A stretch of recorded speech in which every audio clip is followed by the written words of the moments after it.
ঈদের দিন পা ছুঁয়ে সালাম করে ঈদ সালামি নেওয়া যাবে কিনা? অনেকে ঈদ পরবি নেওয়ার জন্য দাদার পা ধরে, নানার পা ধরে, দাদির পা ধরে, আঙ্কেলের পা ধরে জাস্ট ঈদ সালামি আদায় করার জন্য। এটা জায়েজ আছে কিনা আজকে এই বিষয়ে আমরা কিছু কথা বলার চেষ্টা করব। বলেন সবাই ইনশাআল্লাহ।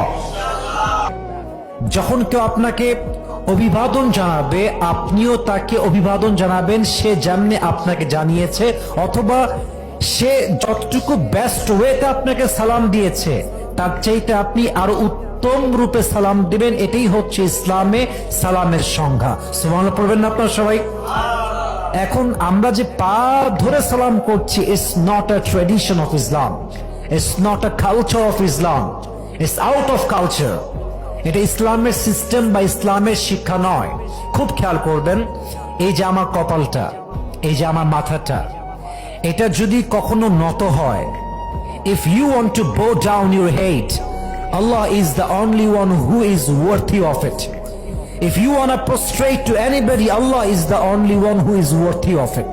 যদি বান্দার মাথা কারোর সামনে ঝুঁকে যায়, নত যদি মাথা করতেই হয় কোনো মাখলুকের সামনে নয়, কোন মানুষের সামনে নয়, আপনার মাথা একটা সত্তার সামনে, এক সত্তার সামনে ঝুঁকবে।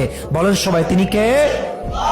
আল্লাহ ছাড়া কারোর সামনে মুমিন বান্দা কখনো তার মাথাকে ঝুঁকাতে পারে